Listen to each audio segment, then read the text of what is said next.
A very warm good morning to one and all. Today, I'm going to take a presentation on the topic of Cubism. What is Cubism? Cubism is a movement in art that began in 1907 and that is characterized by the use of geometric planes and shapes. The movement lasted through the 1920s.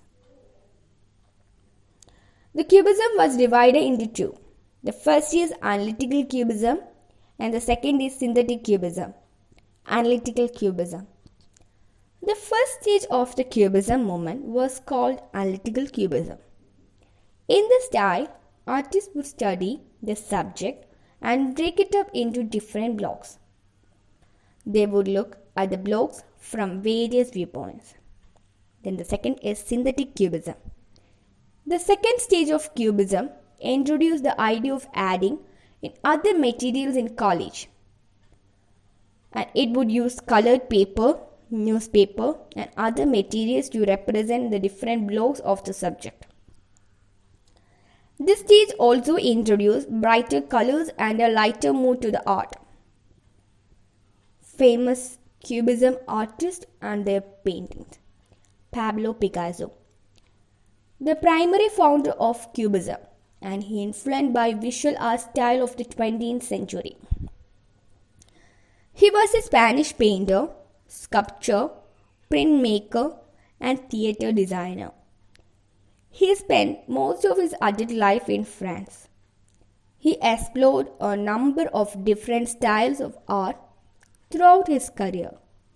Some say that he produced enough innovative and unique art for 5 or 6 different famous artists. And his famous painting is Tea Musicians. This work is an example of synthetic Cubism. Although it looks like picture is made up of cut up pieces of colored paper, it is actually a painting. In the painting, it is difficult to tell where one musician's end and next begins. This could represent the harmony of the music as the musicians play together. Then the next is Georges Braque. Braque is one of the founders of Cubism along with Picasso. He continued to explore Cubism for most of his art career. His famous painting is Violin and Candlestick. This is an example of analytical Cubism. In this painting, you can see the broken up pieces of the violin and candlestick. Many different angles and blocks of the objects are presented to the viewer.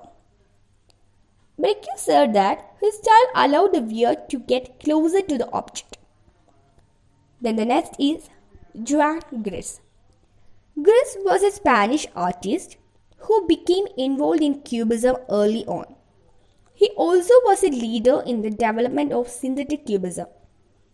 His famous painting is Portrait of Picasso.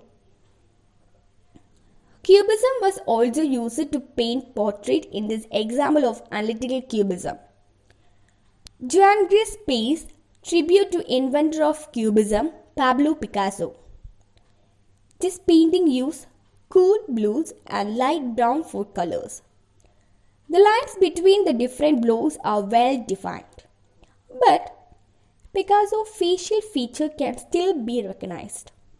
And there are some facts about Cubism.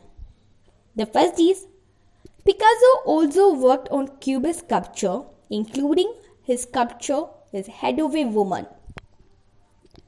Then the second is, popular subjects for Cubism included musical instruments, people, bottles, glasses, and playing cards. There were very few Cubist landscapes. And the third is, Pablo Picasso and Georges Braque worked closely together in developing this new art form. And the last is, Cubism influenced many other styles of modern art, including Futurism, Victorism, Supermatism, and Expressionism. And that's all about my topic. Hope you all understand. Thank you and have a nice day.